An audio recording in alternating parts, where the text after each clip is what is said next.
Assalamualaikum sahabat, bagaimana keadaan kalian hari ini? Kami doakan semoga sehat selalu.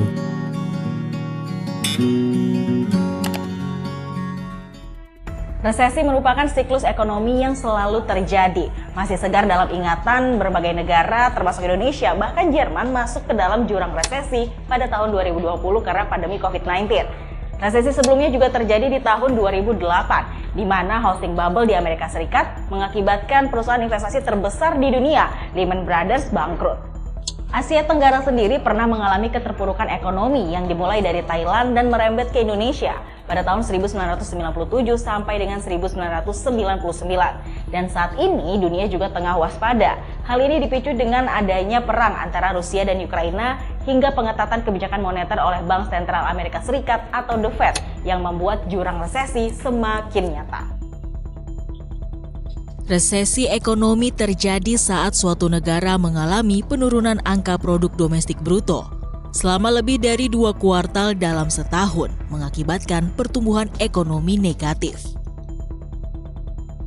Resesi dapat menyebabkan penurunan profit perusahaan, peningkatan pengangguran, melemahnya daya beli masyarakat, dan bahkan kebangkrutan ekonomi. Facing these overlapping crises, a pressing danger for the developing world is that the sharp slowdown in global growth deepens into global recession, as the World Bank discussed in a September report. Bank Dunia telah memproyeksikan banyak negara akan jatuh ke jurang resesi pada tahun 2023 karena suku bunga acuan bank sentral di sejumlah negara semakin tinggi. Bank sentral di sejumlah negara memang terus-menerus menaikkan suku bunga acuan demi meredam lonjakan inflasi. Kenaikan suku bunga acuan akan menghambat proses pemulihan ekonomi global. Maka dari itu, Bank Dunia memprediksi ekonomi dunia melambat menjadi 0,5% pada 2023 mendatang. Situasi tersebut diyakini akan sangat mengganggu emerging markets dan negara berkembang. Sebelumnya, IMF juga memberikan ramalan buruk soal ekonomi global. IMF dalam outlook terbarunya pada Juli 2022 menyebutkan dunia semakin mendekati jurang resesi. IMF bahkan merevisi ke bawah pertumbuhan ekonomi dunia 0,4 poin menjadi 3,2% pada tahun 2022 ini dan 2,9% di 2023. ADB juga turut menurunkan proyeksinya untuk negara berkembang di Asia. Dalam laporan terbarunya, ADB menurunkan proyeksi pertumbuhan dari 5,2% menjadi 4,3% pada 2022. Dan 4,9% pada 2023 setelah sebelumnya diprediksi berada di 5,3%. Ancaman resesi semakin sulit dihindari. Dalam laporan Global Economic Prospect June 2022, Bank Dunia menjelaskan tekanan inflasi yang begitu tinggi di banyak negara tak sejalan dengan pertumbuhan ekonomi. Di Amerika Serikat misalnya, inflasi mencapai 8,3% pada Agustus 2022, di atas ekspektasi pasar yang memperkirakan penurunan inflasi hingga ke level 8,1%. Sedangkan di Eropa, inflasi tembus 9,1% pada Agustus 2022, tertinggi sepanjang sejarah.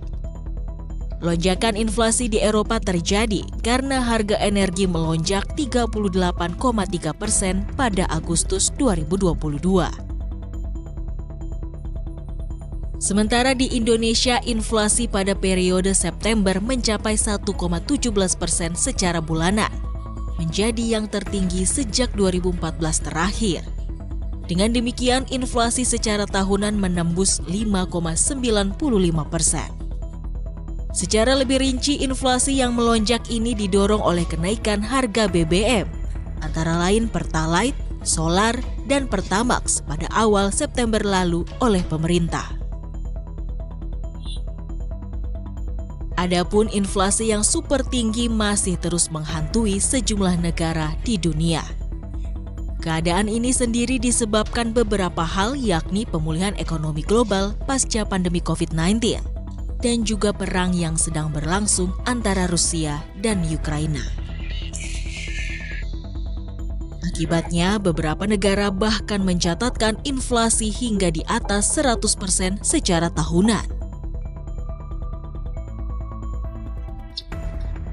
Selain resesi, Bank Dunia meminta negara-negara mewaspadai risiko stagflasi yang mungkin akan terjadi. Stagflasi adalah kondisi inflasi dan kontraksi yang terjadi secara bersamaan. Inflasi yang dimaksudkan melonjak dengan pertumbuhan ekonomi menurun dan meningkatnya angka pengangguran. Umumnya stagflasi terjadi saat resesi ekonomi. Presiden Bank Dunia David Malpass meyakini resiko resesi di Eropa meningkat sejalan dengan perlambatan ekonomi di China. Dalam laporan Bank Dunia yang bertajuk Poverty and Shared Prosperity, disebutkan aksi memerangi kemiskinan di dunia mengalami perlambatan sejak 2015 lalu. Bahkan ada 70 juta orang tambahan yang masuk ke dalam kategori kemiskinan ekstrim sebelum pandemi COVID-19 menyerang. Laporan tersebut menunjukkan penurunan 4% pendapatan rata-rata global, di mana hal ini merupakan penurunan pertama kalinya sejak 1990 silam. The developing world is facing an extremely challenging near-term outlook shaped by sharply higher food, fertilizer, and energy prices, rising interest rates and credit spreads, currency depreciation, and capital outflows. Under current policies, global energy production may take years to diversify away from Russia, prolonging the stagflation risk that was discussed in the World Bank's Global Economic Prospects Report from June 2022. Beberapa aspek utama yang menjadi tantangan negara berkembang, salah satunya Indonesia, antara lain harga pupuk dan harga energi yang meningkat tajam, kenaikan suku bunga acuan, utang yang melebar, depresiasi mata uang hingga arus keluar modal. Malpass mendesak negara-negara berkembang untuk mencari cara keluar dari inflasi, selain menaikkan suku bunga acuan seperti yang terjadi sekarang ini. Menurutnya, efisiensi fiskal dibutuhkan dengan target pengeluaran lebih banyak untuk orang miskin dan rentan. Dana pendidikan, kesehatan, dan adaptasi perubahan iklim dianggap sebagai prioritas untuk negara-negara tersebut. Langkah-langkah tersebut juga harus dibarengi dengan strategi untuk mengurangi tingkat utang yang membebani negara berkembang.